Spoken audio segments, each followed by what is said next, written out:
पहले दिल्ली के मुख्यमंत्री अरविंद केजरीवाल ने, उसके बाद उनकी पार्टी के प्रवक्ता संजय सिंह ने जिस तरह आज मीडिया को कटघरे में खड़ा किया है, संपूर्ण पत्रकार समुदाय को, संपूर्ण पत्रकार बिरादरी को सुपारी लेने वाला अपराधी कहकर संबोधित किया है, और साथ ही साथ जो घृणा दिखाया है, उससे साफ होता है कि अरविंद केजरीवाल, उनके साथी और इस पार्टी की लोकतंत्र में कितनी आस्था है।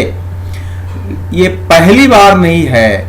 जब उन्होंने दिल्ली के मुख्यमंत्री पद से त्याग पत्र दिया था और हरियाणा के रोहतक से अपने अभियान की शुरुआत की थी, तो पूरा का पूरा भाषण ही उन्होंने मीडिया के खिलाफ समर्पित कर दिया था और मीडिया पर ऐसे तीखे हमले किए थे जो उसके पहले आज तक किसी नेता ने नहीं किया।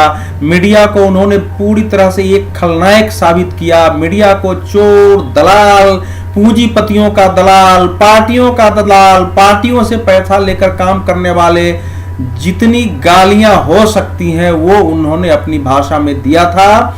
उसके बाद जब नागपुर में उन्होंने और अपने भोजन से चंदा वसूली कार्यक्रम में ये कह दिया कि मैं अगर जीत कर आया तो मीडिया के खिलाफ जांच कराऊंगा और इनको सजा दूंगा, और वो बाहर आ गया।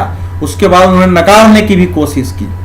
तो अरविंद केजरीवाल की यही जो प्रकृति है, वही मैं बार बार कहता हूं कि फांसीवादी प्रवृत्ति है।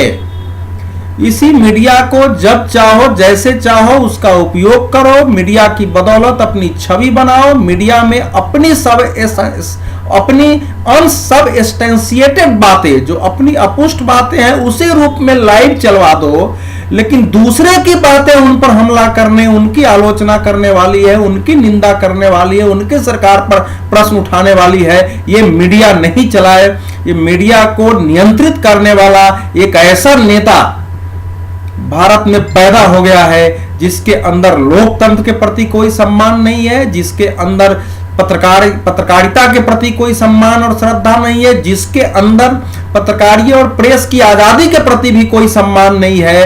केवल अपने अनुसार अगर खबरें आए, अपने अनुसार विचार आए, अपने अनुसार विश्लेषण आए, तभी मीडिया सही है। मीडिया आपके विरुद्ध कुछ बोला तो वो गलत है। ये एक घातक प्रवृत्ति है। यही प्रवृत्ति हमने आपातकाल में देखी थी।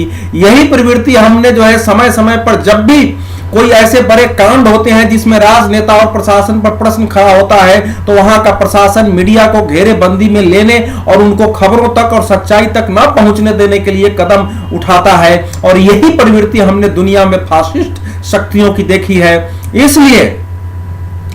इसलिए यार मीडिया का और समाज के उन सारे लोगों का दायित्व है कि इस प्रकार के बयान के विरुद्ध, इस प्रकार की मानसिकता के विरुद्ध, इस प्रकार की सोच का विरुद्ध और इस प्रकार से आवाज उठाने वाले के विरुद्ध संपूर्ण देश को खड़ा होना चाहिए।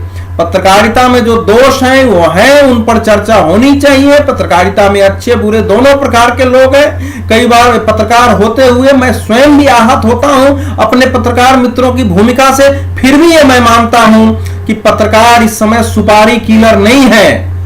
पत्रकार इस समय जैसा माना जा रहा है पार्टियों और पूंजीपतियों की दलाल की तरह सारे काम कर रहे हैं, यह बिल्कुल गलत है। सच तो यही है कि अरविंद केजरीवाल से पूछा जाना चाहिए, उनके साथियों से, कि आप किसके एजेंट और दलाल के रूप में भारत में राजनीति कर रहे हैं। इसका जवाब उनसे पूछा जाना चाहिए।